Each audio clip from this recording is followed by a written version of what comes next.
Order.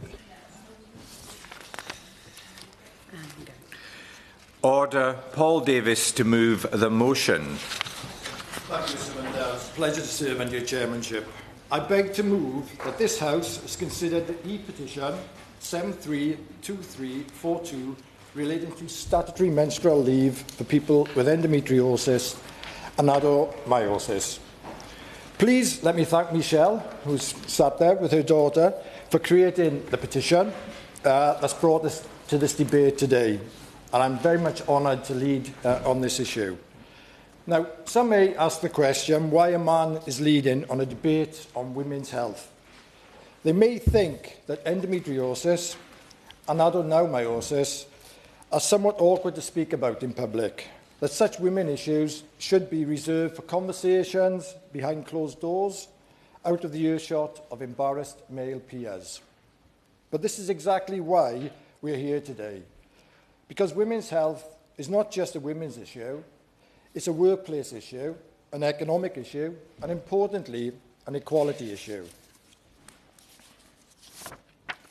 Endometriosis and adenomyosis are conditions that cause chronic pain as a result of the excess growth of tissues similar to the lining of the womb in areas outside of the womb. This results in a range of symptoms, from inflammation to severe pain, fatigue, and in some cases, infertility. These can be cyclical conditions, with some feeling disabled for 1 week a month. Conversely, others experience such pain almost constantly. 1.5 million women suffer from endometriosis in the UK, and 40% of these additionally suffer with adenomyosis. Both conditions have significant impacts on educational engagement and workplace participation, productivity, and progression. Combined, they cost the UK economy over £8 billion a year. This is including health costs and, of course, loss of work. However, it's crucial to understand that this loss of time in the workplace does not just have economic ramifications. By not being able to go to work, one's self-esteem and individual identity can be impacted. 23% of women have taken time off work because of period health issues. And 1 in 6 with endometriosis leave the workplace entirely due to their condition. Even following surgery, many women feel pressurised to return to work before they've fully recovered. Despite all of this, only 1 in 10 women believe that their employer provides support for menstruation and menstrual health. Even receiving a diagnosis for endometriosis in the first place is frustratingly difficult, with the average wait time for a diagnosis being 9 years and 4 months. And in half of these cases, patients report their symptoms to the GP 10 times or more, and 52% of patients end up visiting A&E at least once. My first awareness of endometriosis was through my wife Leah, who lived with the condition from the age of 12 to her 30s. For Leah, her diagnosis was long, exhausting, and frustrating. She was told numerous times to simply get on with it or go and take a paracetamol. Her pain and struggle constantly and continuously dismissed as heavy periods, just like so many others. But endometriosis meant that as a young adult, Leah had to miss out on school. She lived some 12 miles away and could not get home in time if she was having a heavy episode. For fear of embarrassment, she simply chose not to go to school, heavily impacting her education at the time. Throughout her teens and later in her 20s, even after 2 children, Leah suffered with the debilitating impact of endometriosis. Often, she would be close to fainting with the pain, but suffered in silence. Eventually, we found a GP that was prepared to do something about it. Leah was referred to a specialist Following several procedures, her issues with endometriosis subsided. However, that was not to say that it was straightforward. Unfortunately, following a partial hysterectomy, Leah suffered a very significant hemorrhage at home. It was only due to emergency surgery at our local hospital that she survived. So even after diagnosis, there are risks with treatment, and endometriosis has to be recognised as a very significant and complex condition. My wife was failed by a system that lacked, and still lacks, the full understanding of the symptoms of endometriosis, and by a culture that overlooks how menstrual health can dominate and affect daily life. The GWP Keep Britain Working initiative has been crucial in recognising the impact of health on people's working lives. However, as many of my colleagues will agree, we have so much more to do. We must set menstrual health, including endometriosis and adenomyosis, within both existing and future agendas, reaffirming the importance of women's health in the workplace. To do this, we must challenge the related stigma and reflect on policy. To challenge the stigma, we must strive to understand that endometriosis and adenomyosis are systemic, chronic health conditions that can derail somebody's life. The lack of awareness of this combined with the taboo surrounding menstrual health accentuates the suffering of patients, making them feel as though they have nowhere to turn, no shoulder to lean on. In other conditions that affect a similar number of women, such as type 2 diabetes, no such taboo nor silence exists. Instead, we see a positive acceptance and understanding of the difficulties faced by those with type 2 diabetes, and rightly so. We must replicate this acceptance and understanding in our attitude towards menstrual health. Therefore, following conversations with Endometriosis UK, I personally support the expansion of the endometriosis-friendly employer scheme and the National Workplace Endometriosis and Adenomyosis Pledge. Here, businesses can commit to employer action plans that promote open dialogue, training and understanding of these health issues. By incorporating the seemingly little things into a national framework of practical workplace adjustments, like toilet access, break rotations, even the size ranges of uniforms, the workplace experience of menstrual health, including endometriosis and adenomyosis, can be greatly improved. As highlighted by Dr. Jasmine Hearn and her colleagues at Manchester Metropolitan University, improving awareness and tackling stigma in this way is key to ensuring justice for women with menstrual health concerns.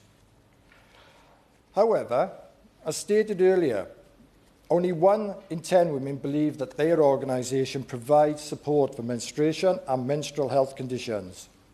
We must increase this number dramatically, and the promotion of endometriosis-friendly employer scheme is a powerful means to do this. However, a change in culture alone is simply not enough. We need concrete policy in place to ensure workplace accommodation is legally binding. This is where statutory menstrual leave could play a vital role. While the Employment Rights Bill ensures that large employers must publish gender equality action plans, a great step in the right direction, it stops short at directly mentioning reproductive and menstrual health specifically. The bill has made significant progress in supporting menopausal health within the workplace, but what we now must do is expand this to menstrual health more broadly, including endometriosis and adenomyosis. An option would be to give those diagnosed a legal entitlement, like that in Portugal, where up to 3 days of leave per month is permitted.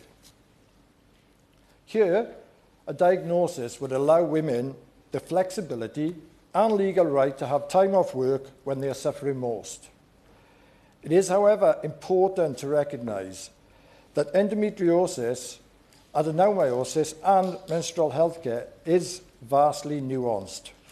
A single catch-all policy to address the workplace experience could risk overlooking such complexity with menstrual and reproductive health.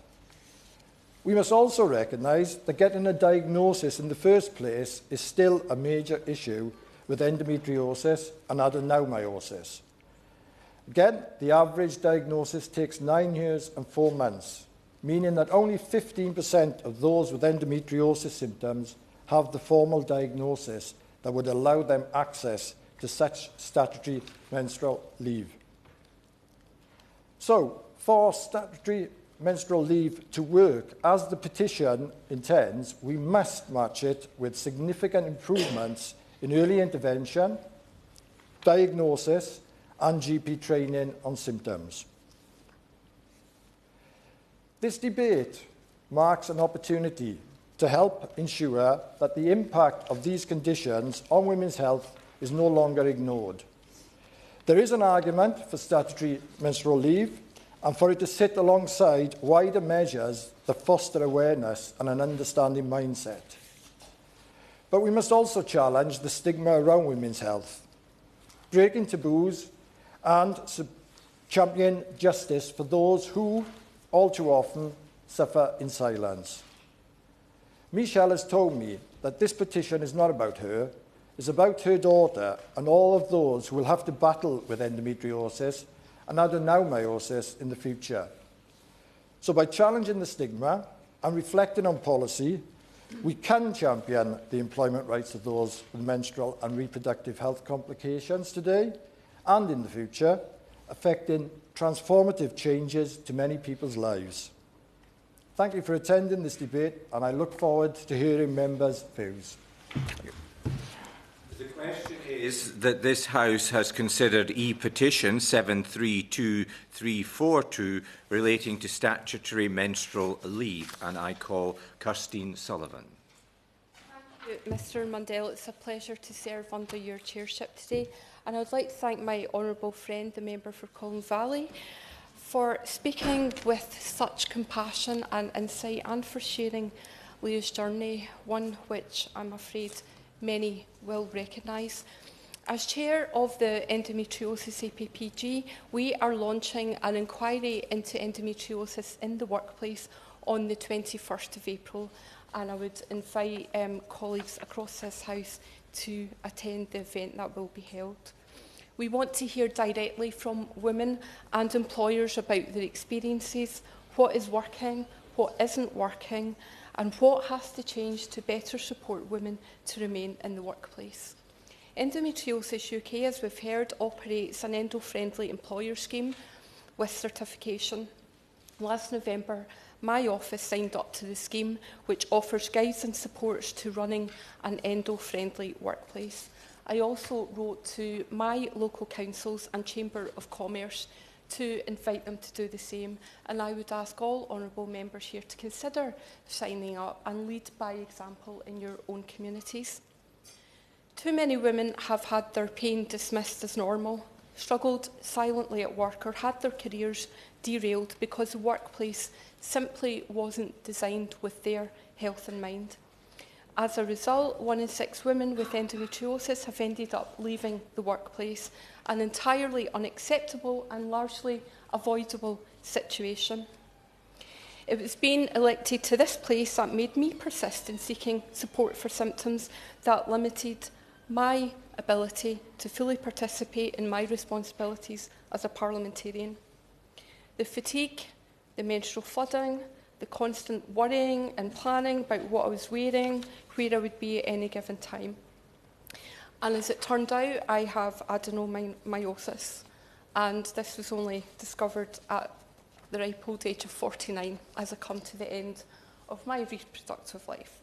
So I do understand the stress, the pain and the worry that affects millions of women in this country today. Menstrual leave has gathered support at just the right time. Many of the provision of the Employment Rights Act have just come into force, recognising that the workplace needs to change and that women shouldn't be disadvantaged due to health conditions. The Women's Health Strategy Refresh in England and Phase 2 of the Scottish Women's Health Plan present opportunities to correct the trend of endometriosis and menstrual health being under-researched, under-treated and under-recognised, leading to an increase in diagnosis wait times of a decade or more for some women. And I would be grateful if the Minister could offer an assurance at the end of this debate that endometriosis waiting times will be an utmost priority in the Women's Health Strategy refresh. But it's also important to remember that although endometriosis affects around 1 in 10 women, it does not affect everyone in the same way. Some may need intermittent time off during flare-ups. Others, especially when properly supported, can work consistently but need flexibility, reasonable adjustments and job security if their symptoms worsen. Prior to this debate, I looked into other countries that have menstrual leave, but what this means in practice varies considerably, from Vietnam offering a half-hour paid break each day during menstruation, to Spain, which gives up to 5 days of paid leave for severe menstrual pain, subject to a doctor's approval, whilst Portugal allows workers suffering severe and disabling menstrual pain to take up to 3 consecutive days of paid leave. This is dependent on the employee providing a medical note confirming incapacitating pain due to endometriosis or adenomyosis. Having legislation that provides for menstrual health is not necessarily a silver bullet, particularly when it relies upon a diagnosis. That would be the opposite of progress. Women with endometriosis do not need a one-size-fits-all policy, but they need flexibility, fairness and protection. Too many workplaces automatically trigger action once someone hits an arbitrary number of absences. These are deeply discriminatory.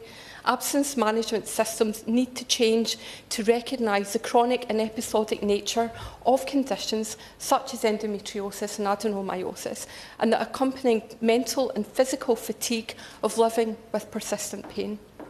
Critically, employees need endometriosis to be treated for what it is, a long-term, whole-body health condition, not a series of isolated sick days.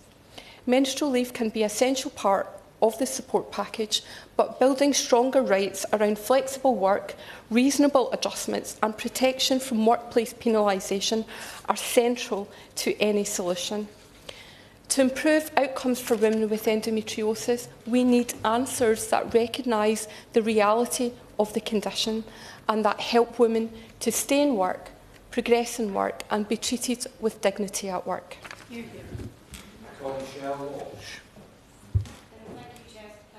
Your chairmanship. I'm pleased to take part in today's debate and stand with the 149 women in Sherwood Forest and 109,000 people in total who have signed this petition. Painful periods are often dismissed as something women should simply put up with, an inconvenience that isn't that bad and only happens once a month. But for thousands of women across the UK, this couldn't be further from the truth. Every day, women live with chronic pain and exhaustion caused by conditions such as endometriosis. And while this petition focuses on these 2 specific conditions, it is also important that we include other often overlooked conditions that cause severe menstrual symptoms, such as polycystic ovary syndrome. Around 1 in 8 women in the UK have PCOS and 1 in 10 have endometriosis. Some women, like me, live with both. Introducing menstrual leave in the UK would be life-changing for so many women. It would allow women to prioritise their health without fear of losing income or facing repercussions at work. Just as importantly, it would send a clear message to employers that women's health must be taken seriously. The reality is that women are still not equal in the workplace. They are expected to work through intense pain, fatigue, and to remain just as productive regardless of how unwell they are. Many women also worry about the consequences of taking too much sick leave, from lost pay to being penalised or viewed negatively at work. By enshrining menstrual leave in law, we can ensure that employers are unable to penalise women for managing long-term health conditions. It would also create an opportunity to improve awareness and understanding of the real impact conditions like endometriosis and PCOS have on people's life. While symptoms vary, some women may experience few or none, others suffer severe, debilitating pain that affects their ability to work, study and live their daily lives. For example, PCOS can involve fatigue, pain, irregular cycles and significant mental health impacts affecting the ability to work. The reality for me, passing out at sixth form college in the toilets on a regular basis. Extreme pain to the point where I can't even stand up. Migraines, sickness, vomiting, doing GCSEs when I could barely see out of my own eyes. PCOS and similar conditions are chronic and multi-system, meaning they don't affect just one part of the body or for a short period of time. They are lifelong conditions that require ongoing management and support, yet they are really recognised in workplace support frameworks. I'm pleased that the government has introduced a menopause action plan. I want to ask the Minister to go further and introduce a menstruation action plan so that workplaces can start to better reflect the lives of women and the range of conditions they face, an understanding of the effect of the pain and the suffering. Portugal and Spain already have policies. The UK should too. Another crucial part of this debate is diagnosis. Menstrual leave alone will not fully support women if it can take years for them to receive an accurate diagnosis. I had to wait over 18 years for my diagnosis, all while trying to manage the symptoms by myself. GPs telling me to take paracetamol and put a hot water bottle on my stomach when I couldn't even stand up.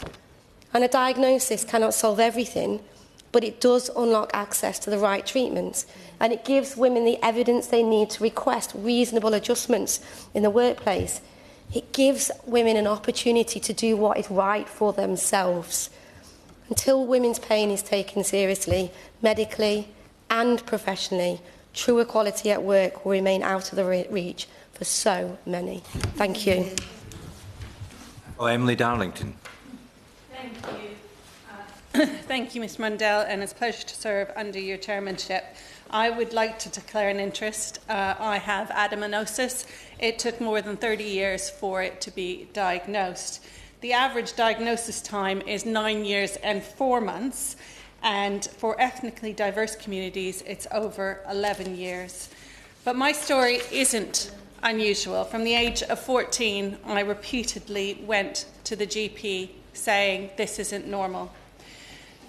This is like many other people, 47%, who visited their GP more than 10 times before diagnosis, and 70% visited them more than 5 times. And we all know what they were told. They were told, you're making a fuss about nothing, it's normal, and as we've just heard from my honourable friend, all you need is a hot water bottle and some painkillers. Like so many other young women, 80% of them, I was put on the contraceptive pill before any further investigation was done, and well before I was sexually active. It wasn't, and this continued for many, many years. I once convinced a doctor that the pain was so bad that I should have some kind of exploratory surgery. So they did exploratory surgery looking for endometriosis. They didn't look for adenomyosis. And actually, I was told after that I really was kind of making it up because they couldn't find anything. It wasn't until I gave birth to my first child and I was in labour for 30 hours, and the nurse and the midwife at the other end of the phone kept saying to my husband, well, if she's able to nap, she's clearly not having contractions. Well, the reason I could nap during contractions is because I had spent more than 30 years before that having to sleep with adenomyosis. You learn to have a very, very high pain tolerance. That baby was delivered in A&E because we got there so late. Even after that, even after being able to describe the pain of my periods being worse than the pain of contractions, not least because they were continuous and didn't go away and come back like contractions did, I was told I was exaggerating and it couldn't possibly be that bad. And there was nothing they could do other than staying on the contraceptive pill, which seemed to do nothing. It wasn't until I got to the other end of my reproductive health, and I had to go for several scans for menopause ahead of getting treatment for perimenopause, that I've forgotten the name of the scanner. The people, the sonographer said to me, "Oh, you have adenomyosis. That must be really painful." Literally as an offhand comment, and I almost was bowled over, and I said, "What is that? I've never even heard of that. Heard of endometriosis, but I had no idea what adenomyosis was." Oh, and she said, "Oh, it's, similar, but it's growing in your muscle lining." I couldn't believe it. I was shocked that it took me from the beginning of my reproductive years to the end of my reproductive years, all those years of pain, and never, ever once getting a proper diagnosis. And how did that impact work and career? Well, I used to wish my period would start on a weekend so that I wouldn't have to miss work. You can see some nodding heads. I used to organise my work task around my expected period, so I'd do all the work that took concentration, knowing that those would be good days, so that on the bad days I didn't have to be productive. And I missed about a day of work a month, and that used to terrify me at the beginning of my career. It wasn't something I felt I could talk to my bosses about. I didn't even have the words to talk to my bosses about, and I had the doubt from those doctors telling me that it wasn't as bad as I thought. And it's not just my story. I want to share April's story. She's only 24, and she's been going through it for the last 10 years. And her periods were so painful, like many of us, that we vomited. So they say, "Take a paracetamol." Well, that's great, but I can't keep it down. I literally will vomit it back up. She had a Mirena IUD fitted for her symptoms, but she wanted to get it removed. And this story was shocking when it was told to me. She was told the string of her IUD had been cut too short to remove without surgery. Goodness. When April asked why this would be the case, she was told, "We cut the string short for our younger patients because we don't want their boyfriends to find sex with them uncomfortable." So she had to undergo general surgery under general anaesthesia to remove her IUD. So at each and every stage, she says, "A decision about my own body, my contraception, my ability to access the removal of my IUD was shaped around the comfort of a hypothetical male partner." She was single at the time. And this is what we are all put through. And at no point were any of us told that painful periods are not normal. We know that to be the case. Painful periods are not normal. I'm not talking about discomfort, I'm talking about pain. And each and every one of us should know that right from the start. And this also relates to the fact that we have been shadow banning women's health information online. 95% of women's health educators are targeted for so-called shadow banning online over the past year. So that means people who are trying to get this kind of health information out there are having their posts either blocked or downgraded because of its content. Now, I don't mean to be rude, but this doesn't seem to happen to erectile dysfunction posts. They are told by big tech that they have been quietly restricting or hiding women's health content which contain educational terms like periods, menopause, vagina, and endometriosis under the guise of safety or because these terms are too sexualized.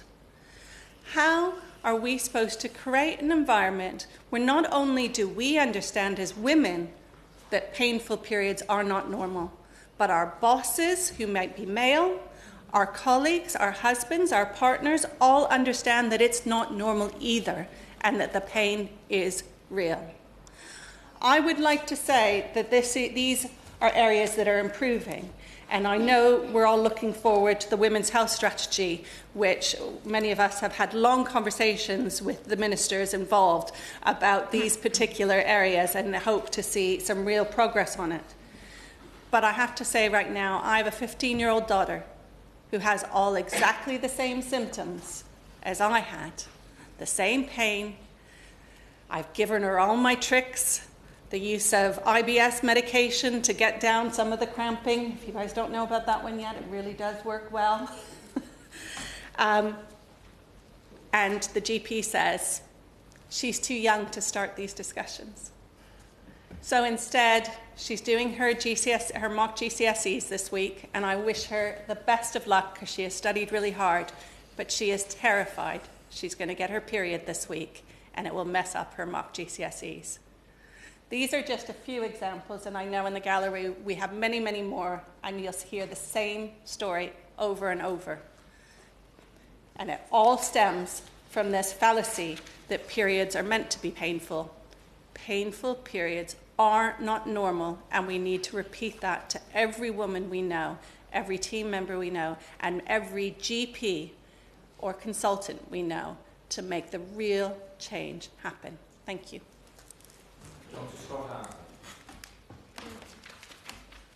Thank you, Mr Mundell. And you won't be surprised to hear that it's a pleasure to serve under you today. And I do thank the member for Colin Valley for the way in which he introduced this debate and for the excellent speeches we've had from our colleagues here today following that. So I recently met with a constituent who lives in Chester in Edinburgh South West, and she has adenomyosis. During our meeting, she told me of the debilitating impact of the condition on her personal and work life, and it was a real insight for me, Chair. On some days, her pain is so severe that she struggles to walk or move around her home, even to reach the toilet. She reminded me of just how common both endometriosis and adenomyosis are, based on the fact that around 10% of menstruators suffer from either disease. In Edinburgh South West, there could be thousands of people who currently suffer regular and excruciating pain that these conditions cause. While my constituent now has an employer who understands and accommodates her health needs and allows working from home or leave for her condition, this has not always been the case.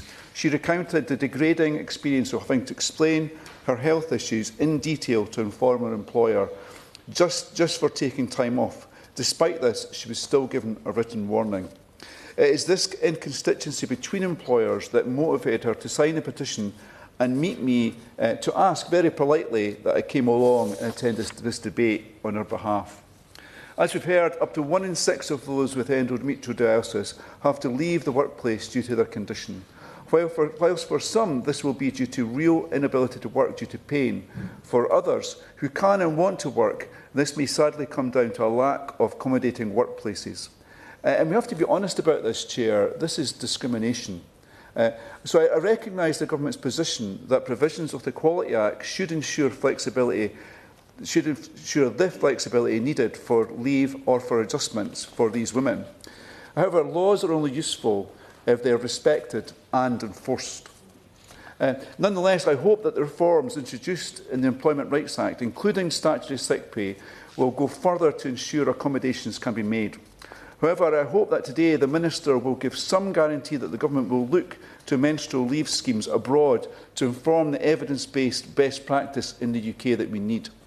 I also hope the Government will do what it can to support businesses or organisations that decide to introduce these practices in interim, simply because it is the right thing to do. And I have to be honest, I hadn't heard of the endometriosis friendly employer scheme, so it would be interesting to hear what the Government is doing to support that scheme as well. The data we have had from the schemes that have been implemented abroad show that they are unlikely to be abused. Whilst the petition we are discussing today relates to Portugal, the introduction of a similar menstrual leave policy in Spain shows there have been no avalanche of sick days taken as a result. And while I know there have been some concerns about how easy it is to access that scheme, the Spanish allowance has only been used just 1,550 times. So hardly a significant impact on the economy, but a huge benefit to the women who are able to access it. Equally, the schemes can help employees avoid having to repeatedly justify in detail absences that they require. With the Portuguese system of only requiring one initial confirmation of diagnosis, employees will likely be spared the uncomfortable and degrading conversations with superiors and work colleagues around in discussing this medical condition. So I hope the Government will look to the positive impact of these schemes abroad and build that best practice for the UK. But I do want to make one last point. When I spoke about this debate on my Facebook page, many women who responded to it said that they were more keen that GPs were better informed about the condition, and also that diagnosis happened much quicker. And I couldn't believe that it took just over 9 months for a diagnosis to take place. It seems 9 years. Apologies. It took just over 9 years for a diagnosis to take place. But given that the pain that we've heard about, but we've heard in this debate today about the real human impact of what that delay causes, and that must be impacting on our economy. So I hope the Government will also commit to studying what the impact is on the economy of these conditions, and perhaps that will justify action in this domain. Thank you, Chair. Thank you, Mr Mandela. It's a pleasure to serve under your chairmanship. I want to start by thanking the member for Colne Valley for his opening remarks and his compassion and solidarity. He's absolutely right. It is something, these issues are something that every man should have some sort of saying and you know, challenge in. Whilst only half of the global population will menstruate at some point in their lifetime, and on any given day 850 million people across the world are menstruating, we are all here because a woman somewhere had a menstrual cycle. So it is a concern for absolutely everybody.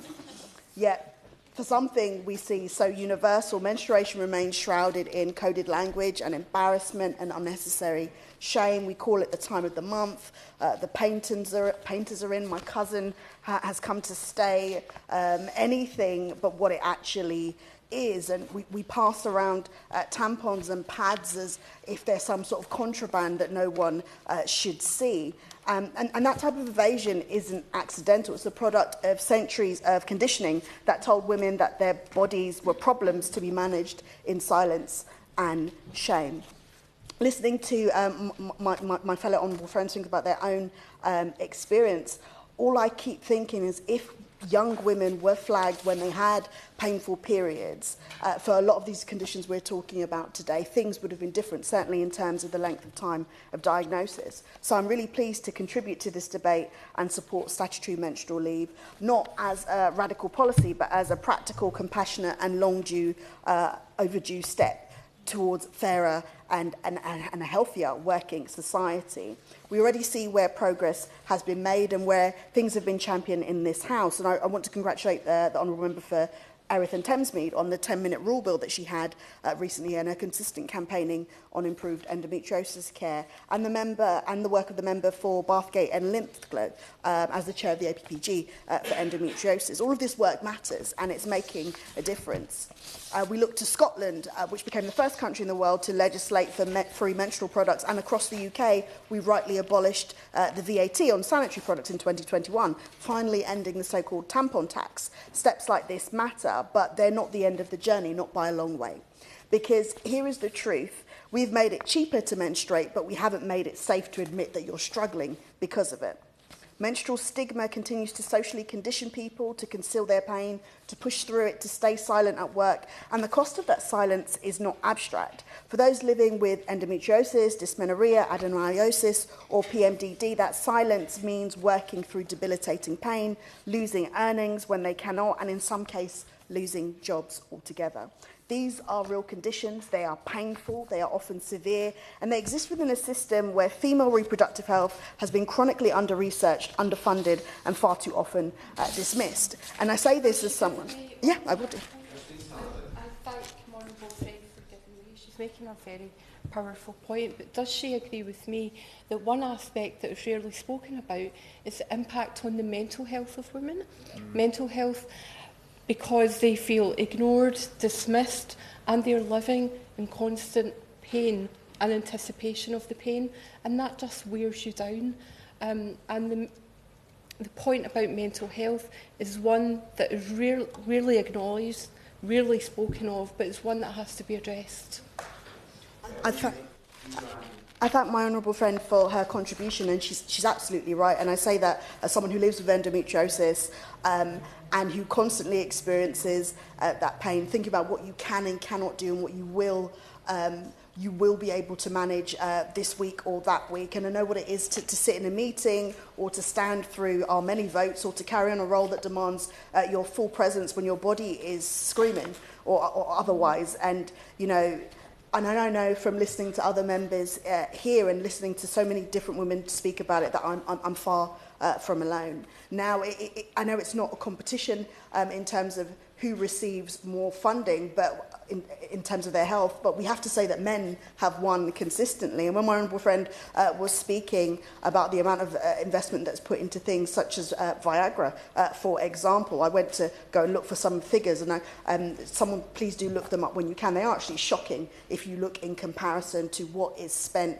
on certain things when it comes to men's health and women's health. And let's be honest about what that underinvestment has cost us. Endometriosis alone affects around 1.5 million people in the UK, taking an average, as you've heard, of nearly 9 years to diagnose. That's 9 years, and that's not a gap in the system. It's a failure of the system, and it's a failure rooted in a long-standing tendency to deprioritise women's pain.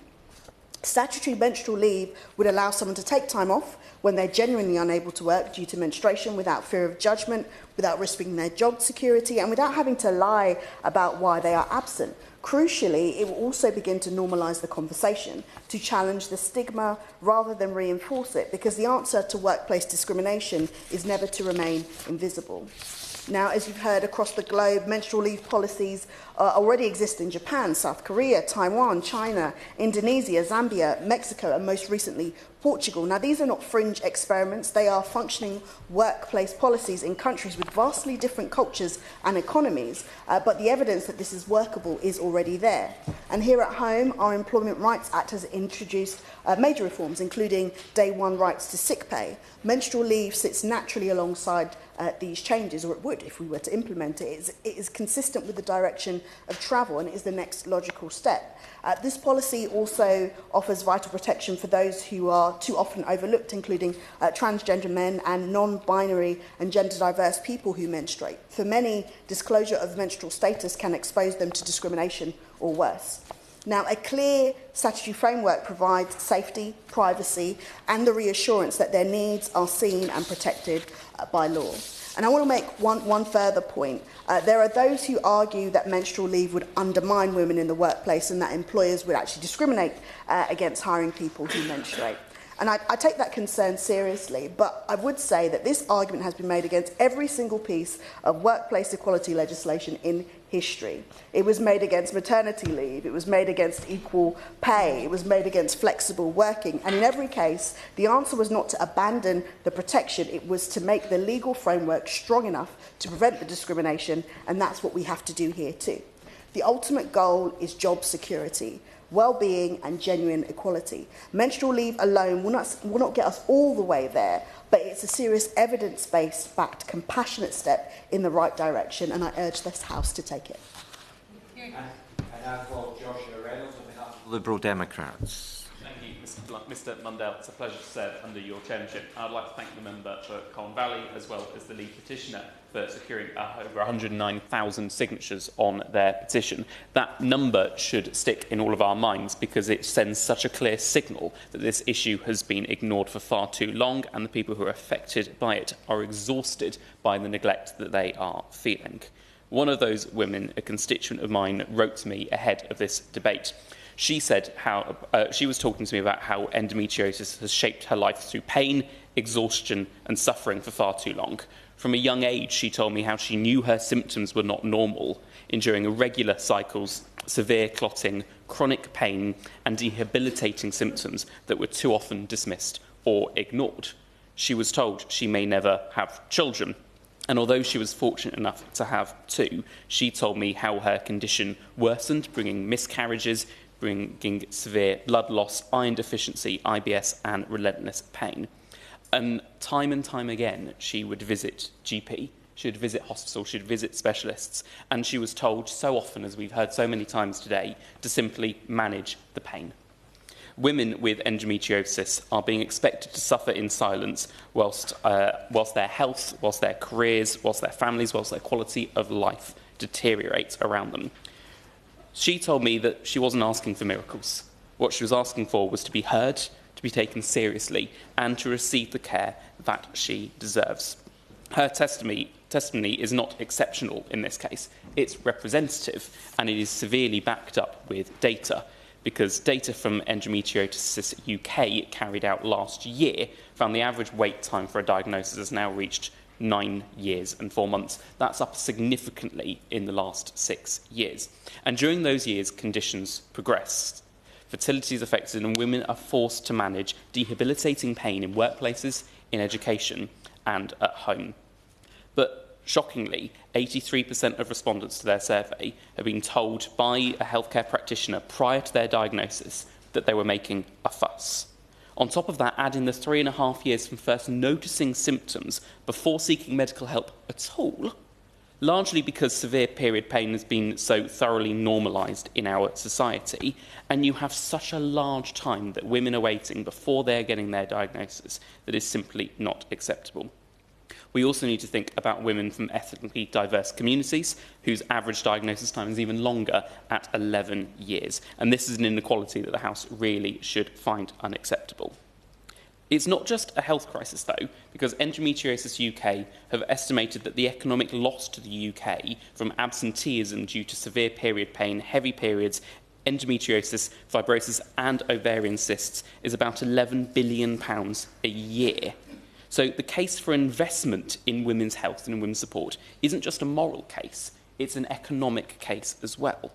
I wanted to touch on 2 points, or a point that's been made multiple times by members about the arbitrary hit points for absence in absence management systems. Now, when I was working in the private sector, we had a system very, very similar. You hit 3 absences within a defined period of time. Well, you'd go through to an investigation, you'd go through to a disciplinary meeting, just like that. And although there may be mitigations for long-term conditions, the stress and the idea that you're going to be taken through an investigatory meeting because of your long-term condition, it just adds to the cycle of women not wanting to go to their doctor, not wanting to go and talk to professionals about things because they've been told for so long to just get on with it, to just manage that pain.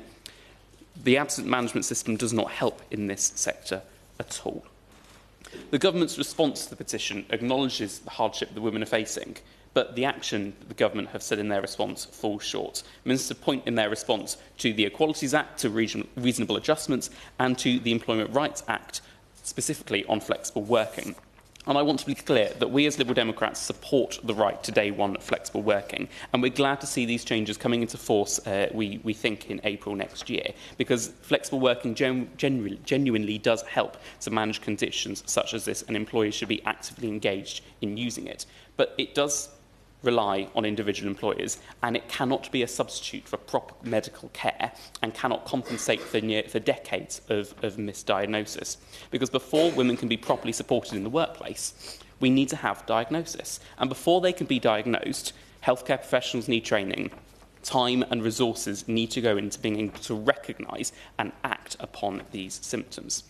Because when over half of women with endometriosis are currently being forced to attend A&E before receiving a diagnosis, we know that there's a failure in primary care, and that is adding to the pressure that is already on our hospitals. So we need to make sure that we're investing in GPs and other healthcare professionals, ensuring anyone with long-term conditions such as this have access to named GPs who know their history, who know that continuation of support that they should be able to provide.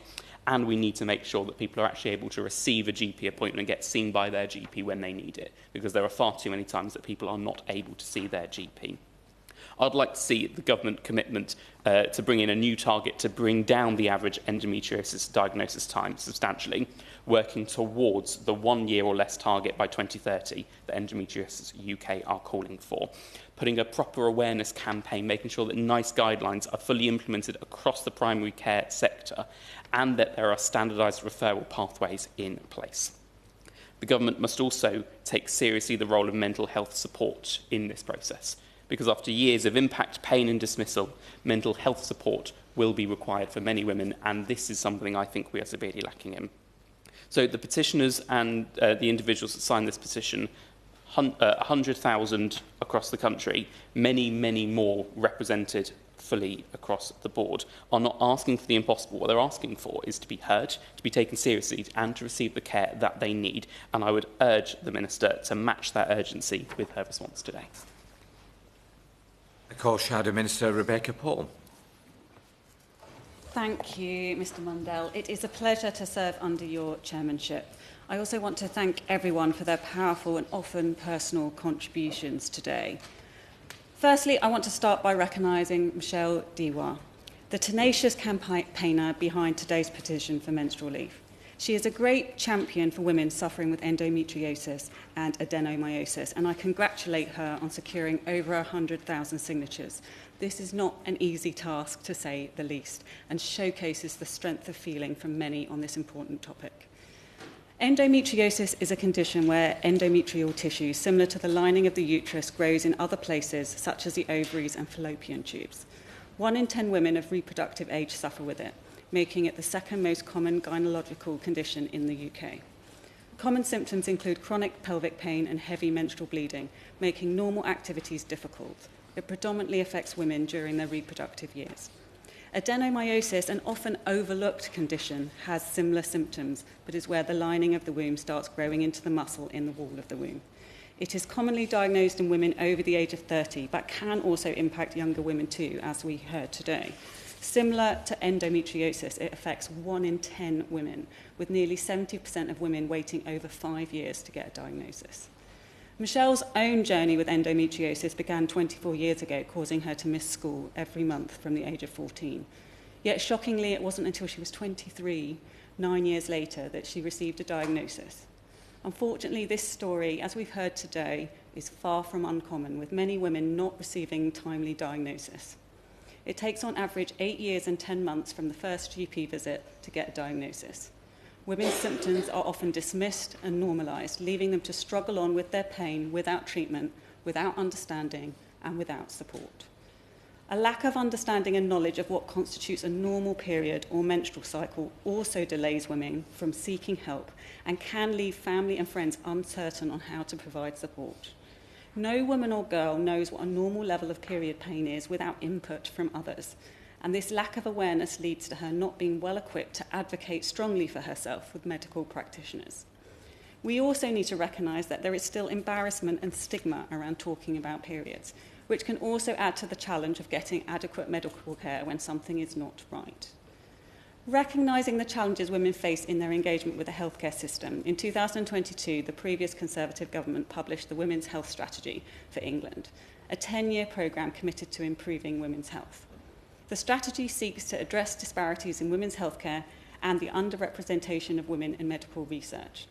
One of the strategy's 8 priority areas is menstrual health and gynecological conditions, including greater awareness, earlier diagnosis, and better treatment of endometriosis and adenomyosis. As we have heard today many times over, women struggling with these conditions and enduring awful pain every month are impacted across all aspects of their lives. It affects their relationships, their overall well-being, and also their careers. And such debilitating conditions, of course, impact on earnings in the long term. ONS data published last year shows a drop in monthly earnings among women aged 25 to 54 years old diagnosed with endometriosis from 1 to 5 years after diagnosis, compared with the 2-year period before being diagnosed with the condition.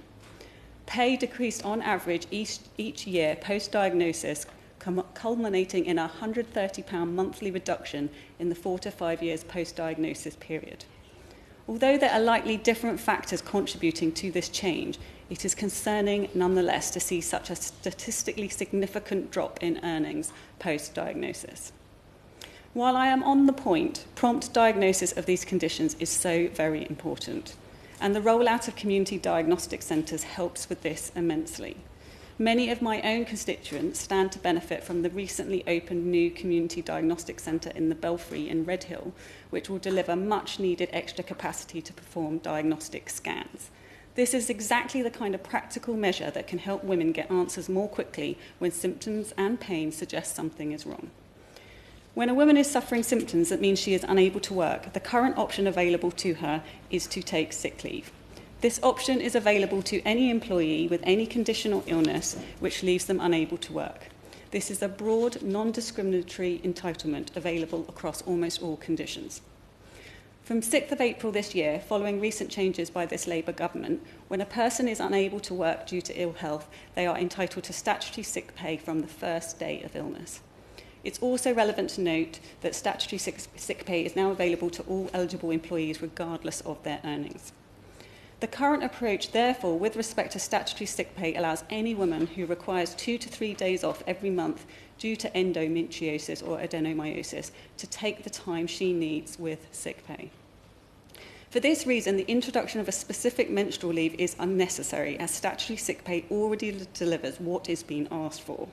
I would also note that statutory sick pay is the better mechanism to use because it doesn't discriminate or restrict to highly specific conditions. Lupus, rheumatoid arthritis, Crohn's disease and ulcerative colitis are just a few examples of conditions that are equally debilitating and involve regular flare-ups. So it's entirely right they are covered too. The approach taken in Portugal, I will of course give way. Thank you, Chair, and thank you for giving me. I really do appreciate it. The Honourable Lady has done a great job of outlining the changes to workers' rights in terms of sick pay. Can she confirm that her party actually voted against these measures? She's explained the benefit to women with these conditions, but your party absolutely opposed these measures. Sorry, the lady's party absolutely opposed these measures.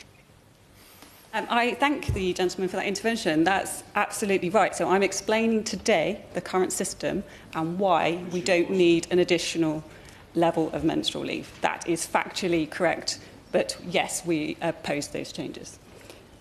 The approach taken in Portugal has been mentioned a number of times during this debate, and it's specifically mentioned in the petition itself, so it's important that I address the current situation. Portugal introduced a menstrual leave policy last year which gives the right to up to 3 days of paid leave per month for women diagnosed with endometriosis or adenomyosis who suffer from severe and disabling pain. However, it's important to note key differences with the Portuguese system as compared to ours, which explain the difference in approach. Firstly, in Portugal, the first 3 days of ordinary sickness absence are generally unpaid, with sickness benefit usually only starting from day 4. Whereas, as I've just explained, in the UK, statutory sick pay now begins from the first day of illness. So Portugal has created a diagnosis-specific exception within a less generous baseline sickness system. The implementation of the same Portuguese policy in the UK wouldn't therefore deliver the same kind of incremental benefit because our general sick pay framework already covers short absences from day 1 and doesn't require a sick note for only 3 days absence.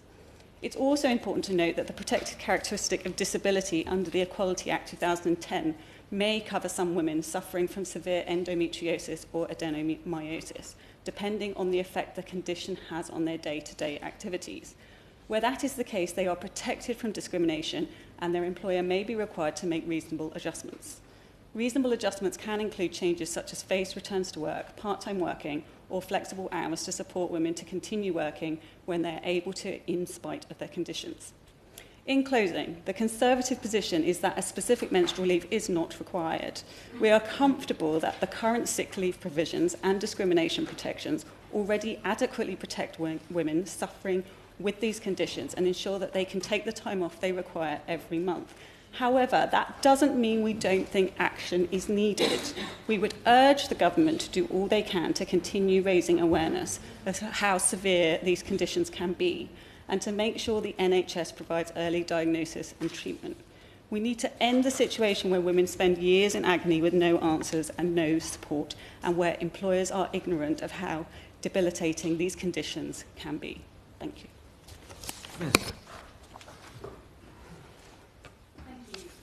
Well, it's a pleasure to serve under your chairship today.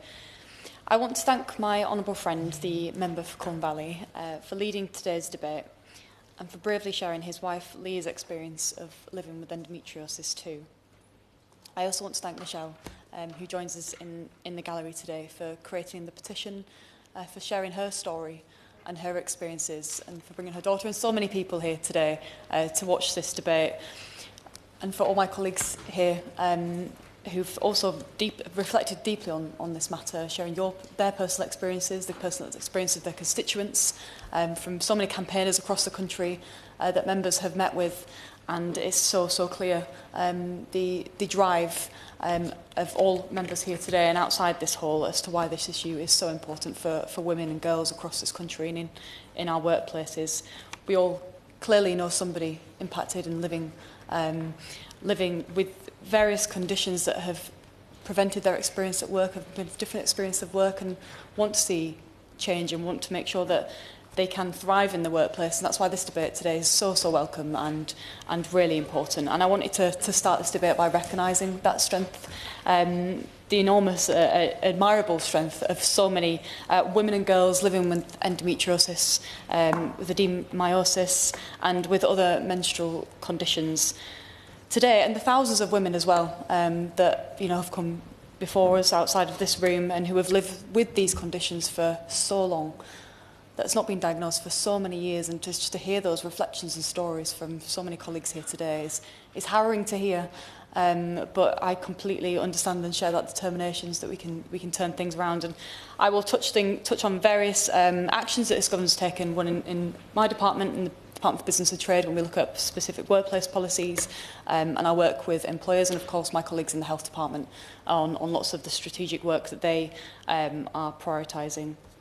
Recently, with the Secretary of State, I was really honoured to meet with Endometriosis UK too, that lived experience of women and their campaigns, including with Jasmina, the director of Dear Doctor. And for those who haven't watched it, it's an incredibly powerful film who described living with these conditions and having to navigate working through the debilitating but invisible pain. And it was incredibly moving to watch, and I thank them for it and for their time. Of course, these conditions didn't begin this year or this century, and we are listening and taking action to support, so we can support those women and girls all across the country who live with these conditions.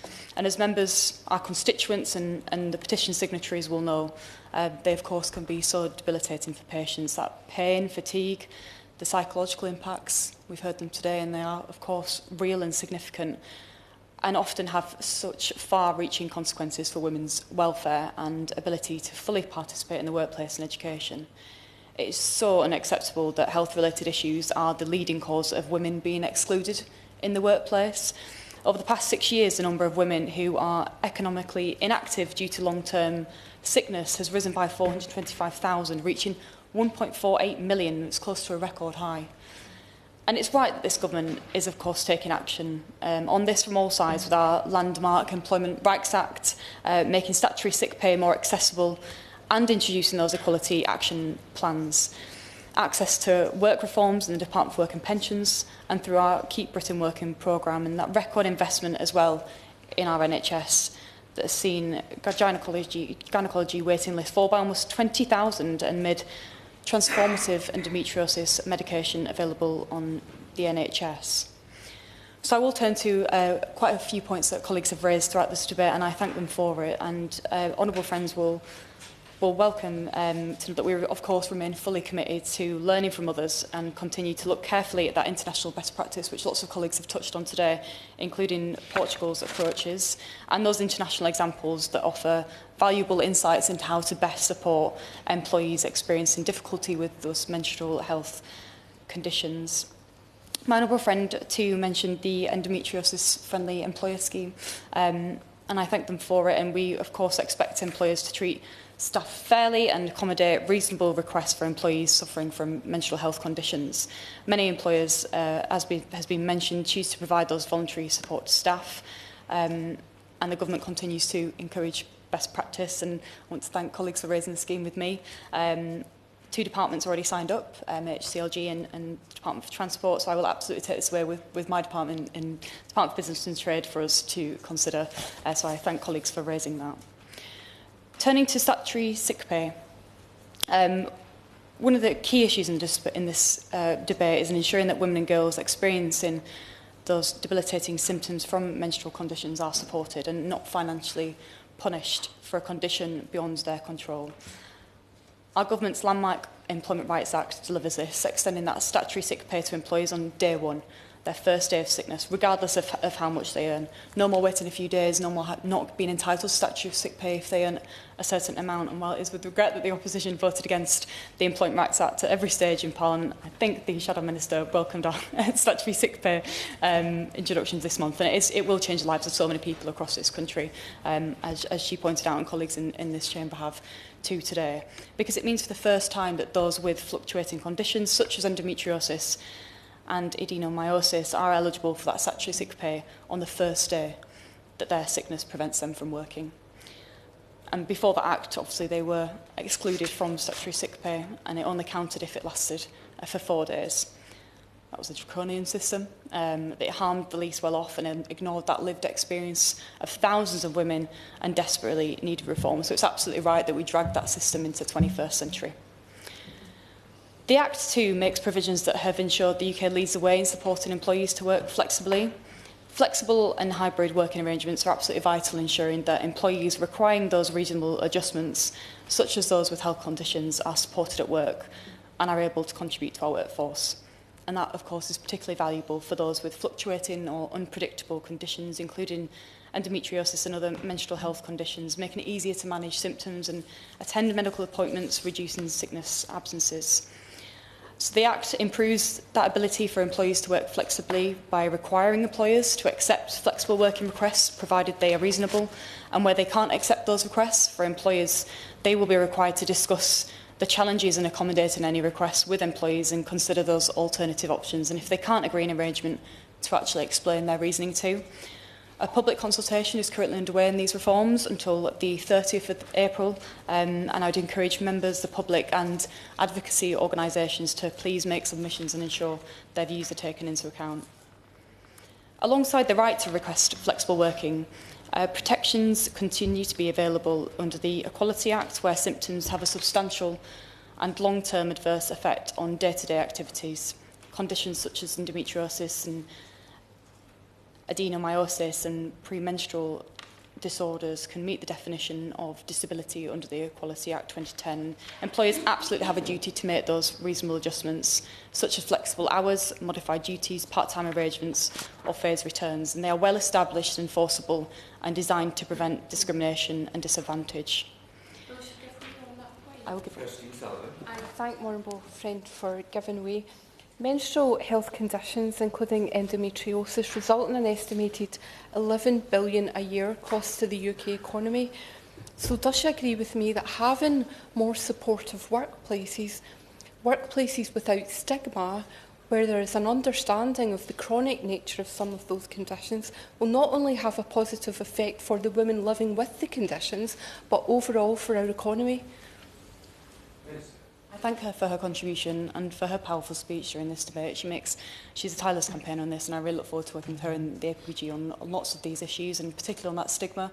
She raises an excellent point around the role of employers and ensuring that there are supportive workplaces that can talk about health conditions that women experience to make sure that they thrive and work. And she mentions the cost to our wider economy, and I thank her for doing that. It really recognises the significance of this issue and why we need to absolutely support those women across workplaces and work with employers to do that. And on that note, turning to equality action plans, we are also working with employers to help women to thrive at work and how they can support women's health much more proactively. So ahead of International Women's Day, we were pleased to launch voluntary action plans to help those large employers address their gender pay gaps and improve support for employees experiencing menopause. And as part of this announcement, we published a list of evidence-informed actions that employers can take, ones that are proven to work. And I thank my honourable friend for raising this throughout her contribution.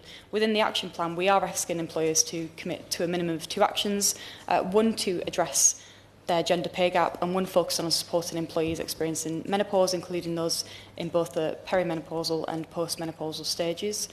Many of the recommended actions are also likely to benefit employees managing other menstrual health-related conditions such as endometriosis, fibroids and polycystic ovary syndrome, which can significantly affect well-being and contribute to workplace disadvantage.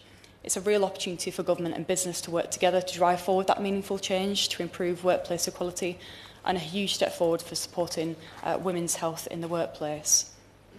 We're also taking further action to address the barriers that menstrual health can raise in the workplace through Mariella Frostrup's recent appointment as the government's Women's Employment Ambassador, building on her significant achievements over the past 18 months as the Menopause Employment Ambassador.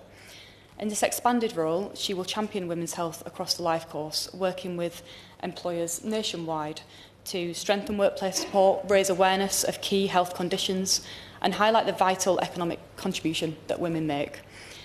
Prior to my appointment too as a minister, I worked with the founder of Endometriosis UK's Calderdale and Kirklees branch, a formidable woman called Natalie Greenwood, to connect her organisation and with trade union members locally, with employers and officials across the UK to ensure that workplace policies are inclusive of women with menstrual conditions. And I'd encourage all honourable friends, petition signatories to take action too in their constituencies, that we can all together work with our employers to support women in the workplace.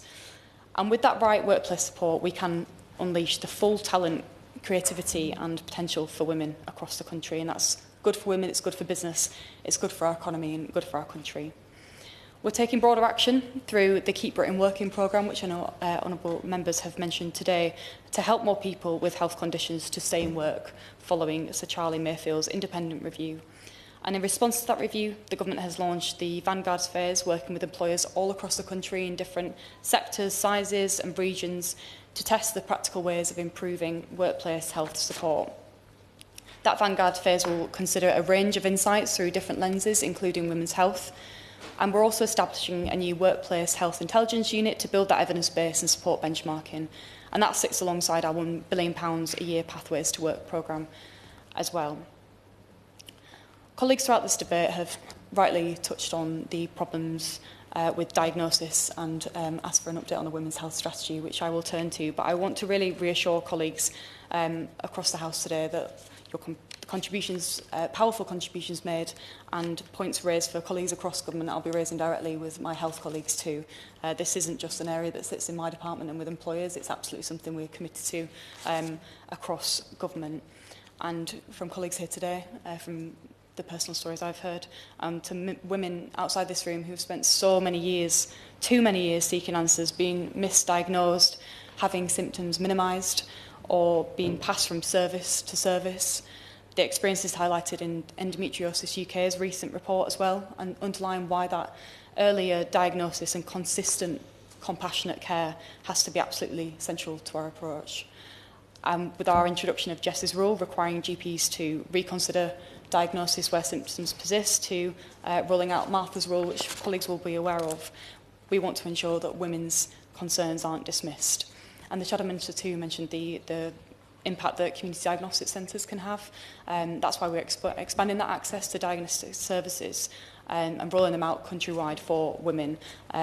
Last month there were 106 centres offering out-of-hours appointments so that women can get those vital tests around work and care and responsibilities, and I really welcome that work from my colleagues in the Health Department. And we're also modernising how specialist care is delivered. In September we announced our new online hospital, NHS Online, which will be unconstrained by geographical boundaries, better aligning clinical capacity with patient demand. And earlier this year, we confirmed that menstrual problems, often a sign of conditions such as endometriosis, will be among the first 9 conditions available for referral from 2027. Those details are being worked through ahead of next year's launch. But completely understand that that better care also depends on better understanding, improving public and healthcare professionals' awareness of menstrual health conditions to reduce that stigma and to ensure that symptoms are recognised rather than normalised or dismissed. And my honourable friend made such a powerful point around how period pains should just be considered as painful and full stop, and that's what women across and girls across the country should expect. And that improving awareness is so key to that. The General Medical Council has strengthened women's health representation and training, and since last year requires UK medical graduates to pass that medical licensing assessment, encourage that better understanding of women's health problems, and that assessment includes topics on women's health and endometriosis as well. And just finally, before I conclude, to touch on, of course, the really welcome women's health strategy. We have made strong progress in turning the commitments in the last government's women's health strategy into tangible action. Our renewed strategy will set out how this government is taking the further steps to improve women's health as we deliver the 10-year health plan. and it will address the gaps from the 2022 strategy and go further to create a system that listens to women, tackles health inequalities and makes progress on conditions such as endometriosis. And renewing that strategy will help identify and remove enduring barriers to high quality care, such as those extremely and far too long wait lists for diagnosis, and ensuring that professionals listen and respond to women's needs. And I'm sure colleagues will be engaging with, and already are, with my colleagues in the Health Department on that. So I just want to conclude by thanking once again my honourable friend, the member for Colne Valley, for leading this debate, to all the honourable friends here in the room that have made such powerful contributions, and to Michelle for her brave action that made this debate deeply important debate happen, so thank you. And I can assure members and petition signatories that I recognise the significant impact of menstrual health conditions and will consider all of the points that have been raised today as I continue to engage with stakeholders, with the APPG, with excellent members across this House who are formidable in running their campaigns and raising this issue at every single opportunity, and I thank them for it, because we have to ensure that that lived experience continues to shape policy. So thank you, everybody. Paul Davis to wind up the debate. Well, again, thank you, Michelle. You've been referred to a number of times, but without you, this debate wouldn't be happening today. So thanks for driving the petition. It's really facilitated what I think has been an excellent debate. It's certainly been, for me, humbling listening to honourable members talk about the lived experience. I was fortunate that Leah allowed me to talk about her story, and it is her story. And many of you shared, quite difficult things today, and it demonstrates very clearly the need for change. There is no question whatsoever. The status quo is not acceptable. It's not just an issue of something that's nice to have. It's absolutely key. It's essential to ensure that we improve women's lives and young girls' lives as well, because they're going through this. This is not, somebody in their 20s, 30s, 40s. It does impact, obviously, but this is about some of our young people as well. It also is very much about equality, and it's been referred to by one of my honourable friends about, the difference that certain research on men takes, and I think the example of Viagra was a good one to use. When you compare, that's not to diminish the needs around that, but when you compare that to the work in this area. So absolutely this is about equality of treatment in terms of our healthcare systems, in terms of the view about what we should be doing, but also that equality in the workplace. And again, we've covered that, I think, in quite great depth. It is quite amazing, and it's still amazing to me, that the taboo and stigma around the whole area of menstrual health still exists. I just find it beyond my comprehension. We have two daughters, and that was never the case in our house whatsoever. In fact, I was given the orders to go and get the tampons and the various, and I'd be ringing in the supermarket, which ones do you need now? Is the blue, the black, or whatever?